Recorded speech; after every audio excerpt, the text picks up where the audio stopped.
ملائکتی رسولا اولی اجنحہ، 3 اور 4 قرآن کی آیت ہے. اللہ کہہ رہا ہے قرآن میں کہ اللہ نے فرشتوں کو رسول بنا کر بھیجا ہے. فرشتے پیغام لے کر نبیوں تک جاتے ہیں نا، اور ان کو پروں والے بنایا اللہ نے، 2 پر، مثنا و ثلاثہ و رباع. یہ ہے مثنا و ثلاثہ و رباع، 2 پر، 3 پر، 4 پر. اللہ نے یہ کہا ہے بس. اور آپ بخاری کی حدیث پیش کر رہے ہو کہ 700 پر، 600 پر، اور ایک پر جو ہے بہت جہاں تک نگاہ جاتی تھی وہاں. تو کیسے یہ؟ اب حدیثوں میں تو صحیح ضعیف سب، کسی نے صحیح کہا کسی نے ضعیف کہا. سمجھ رہے بات کو؟ انکار حدیث کا فتنہ یہ، جو اپنے آپ کو اہل القرآن کے طور پر نہیں، منکرین.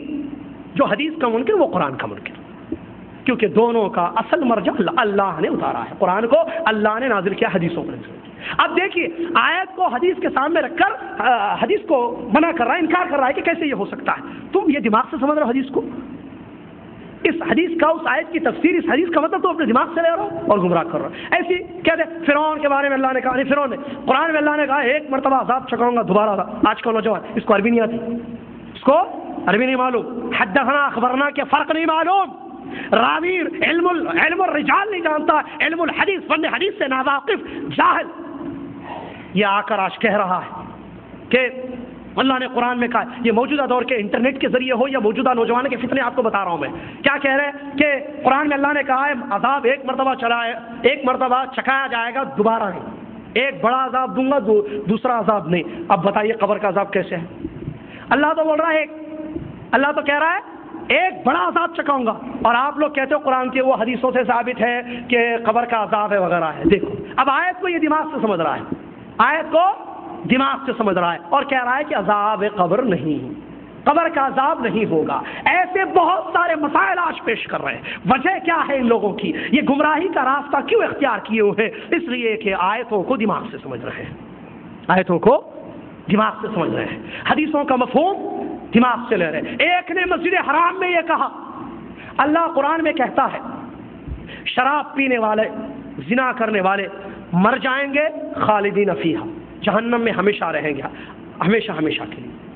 اس سے سوال کرنے والے نے یہ کہا تھا کہ اگر کوئی توحید پر مر جائے اور وہ شراب پیتا تھا دنیا میں، تو کیا اس کا ٹھکانہ جہنم ہے یا جنت ہے؟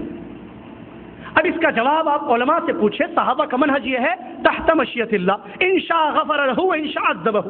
اللہ کی مشیت کے تحت ہوگا وہ، کیونکہ اس نے شرک نہیں کیا، گناہ کیا ہے، شراب پی ہے. تو علماء نے یہ فتویٰ دیا، صحابہ کا یہ منہج رہا کہ وہ اللہ کی مشیت کے تحت ہے، اللہ چاہے معاف کر کے جنت میں ڈالے، اللہ چاہے عذاب دے کے جنت میں ڈالے گا.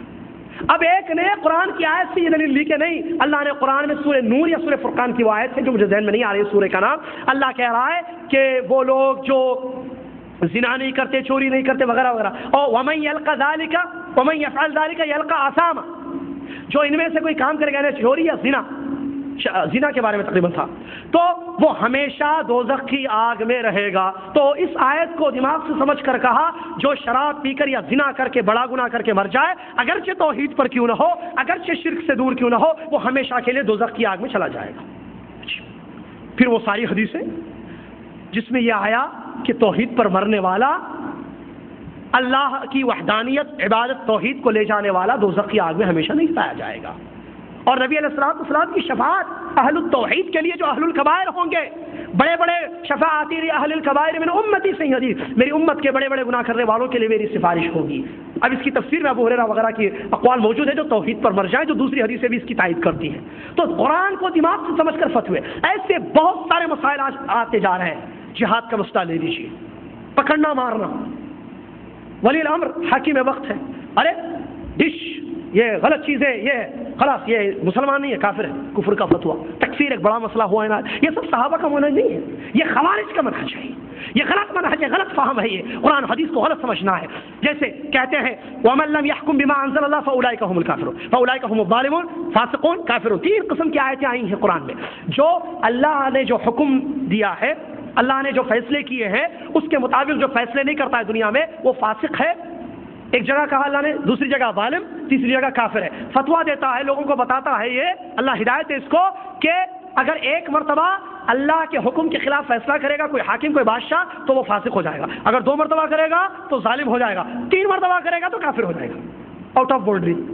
اسلام سے باہر، کفر کا فتویٰ، یہ غلط ہے۔ کس نے کہا؟ کیا یہ فہم سلف ہے؟ یہ تکفیر جو تم کہتے ہو، یہ تم کہتے ہو یہ کافر وہ کافر، یا اور ایک اس کی مثالیں میں ایسے بھی دوں، ایک آدمی جو ہے غلط کام کر رہا ہے، مثال کے طور پر نماز صحیح طریقے سے نہیں پڑھتا ہے سنت کے مطابق، اور اس کو سیدھا اس کی نماز ہی قبول نہیں ہوتی، فتویٰ لگانا، یا کہیں کہ ایک آدمی کوئی غلطی کر رہا ہے اب اس کو کہنا کہ یہ کافر ہے، یہ مشرک ہے، اس کو اسلام سے باہر نکال دینا، کیا یہ صحابہ کا منہج ہے؟ کیا یہ صحابہ کا فہم رہا؟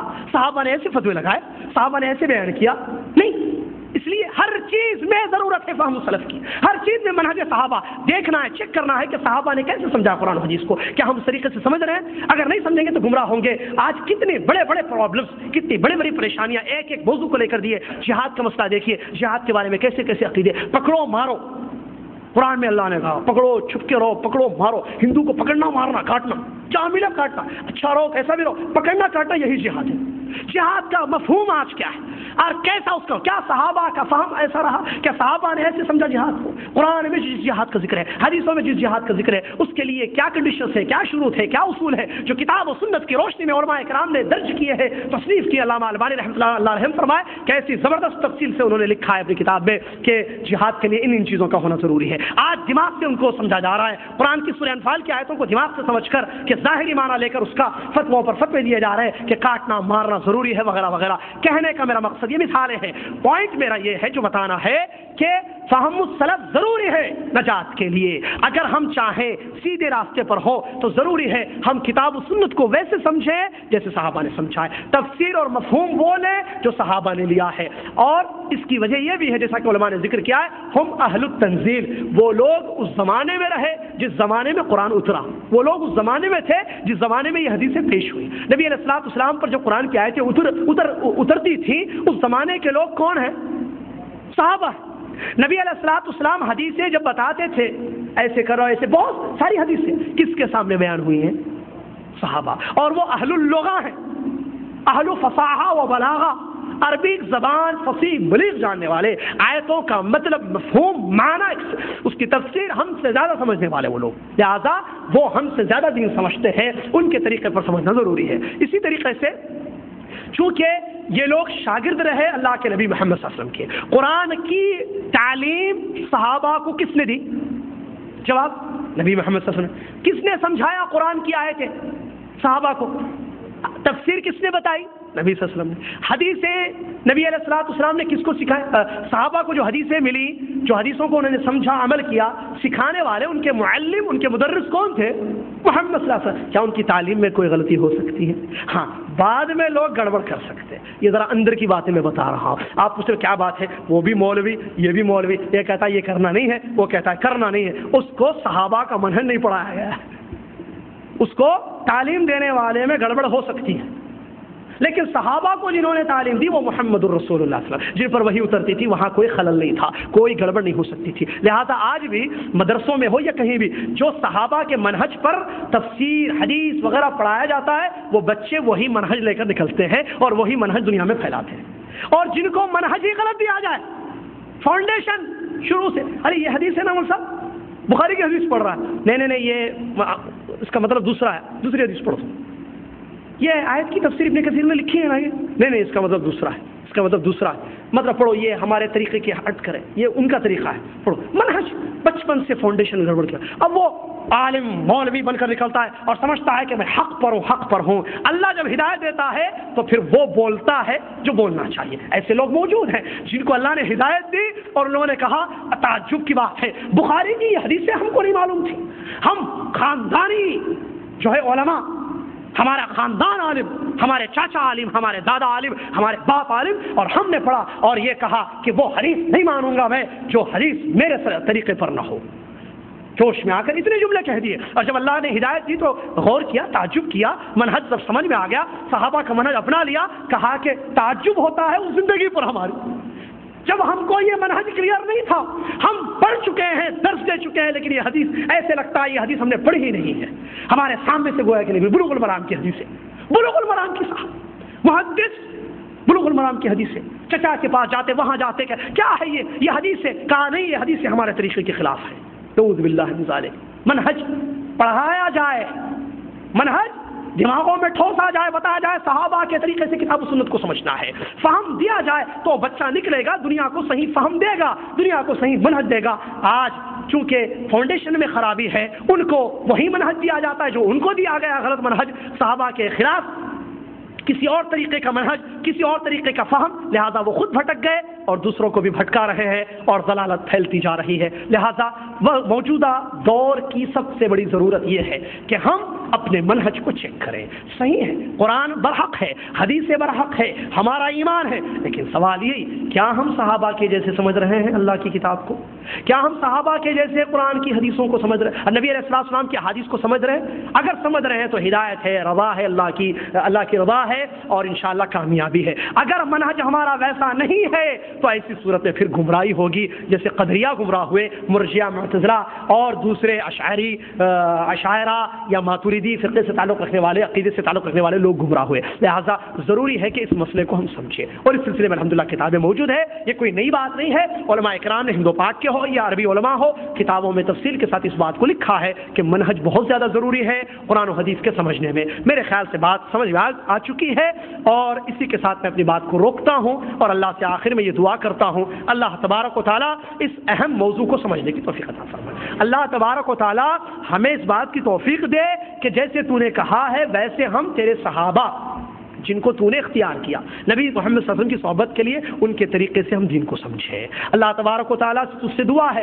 کہ قرآن کی تفسیر ہم وہ لیں جو اللہ کے نبی محمد صلی اللہ علیہ وسلم نے اپنے صحابہ کو سکھائی۔ اللہ تجھ سے دعا ہے تو ہم کو توفیق عطا فرمائے کہ ہم احادیث کا مفہوم بھی وہ لیں جو مفہوم تیرے نبی محمد صلی اللہ علیہ وسلم نے اپنے ساتھیوں کو سکھایا، اپنے صحابہ کو سکھایا۔ اللہ منہج صحیح اپنانے کی توفیق عطا فرما اور اس پر جما دے اور اسی پر ہماری موت آ جائے، آمین۔ اللہ مناہج باطلہ اور مفاہیم خاطئہ، غلط مفہوم، غلط منہج جو جہنم کے لے جانے والے ہیں اور راستے جس کے الگ ہیں صراط مستقیم سے، اللہ ان منہجوں سے ہم کو دور کر دے، اللہ ان منہجوں سے، ان مفاہیم سے، ویسا دین سمجھنے سے، ویسے دین پر عمل کرنے سے ہم کو دور رکھ دے۔ ہمارے نوجوانوں کی حفاظت اللہ فرما۔ واللہ ہی تکلیف ہوتی ہے، قسم اللہ کی کہہ رہا ہوں، تکلیف ہوتی ہے جن بچوں کو ہم نے دیکھا صحیح منہج میں تھے، صحیح طریقے پر تھے، لیکن چونکہ علم کی کمی تھی، وہ پڑھ نہیں رہے تھے، اسٹڈی نہیں کر رہے تھے، اپنے آپ کو صحیح نہیں رکھ رہے تھے، ان کو غلط گائیڈ کر دیا گیا، بھٹک گئے۔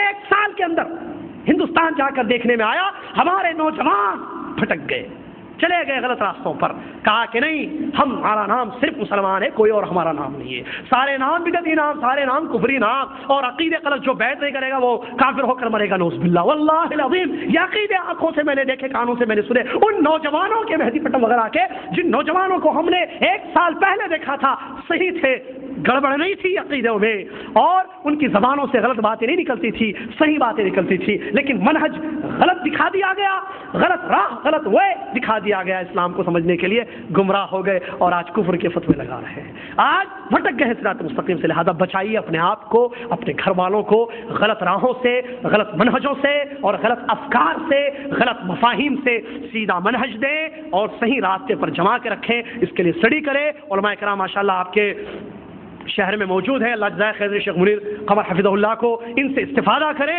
اور اپنے آپ کو اس پر جما کے رکھیں اور ہر قسم کی گمراہیوں سے اللہ کی پناہ طلب کریں۔ اللہ سے دعا ہے اللہ تبارک و تعالیٰ جو کچھ کہا گیا ہے اللہ تبارک و تعالیٰ مجھے پہلے، اس کے بعد دوسروں کو، سب کو سمجھنے کی توفیق عطا فرما۔ اللہ رب العالمین ہم کو اس پر عمل پیرا ہونے کی بھی توفیق عطا فرما دے۔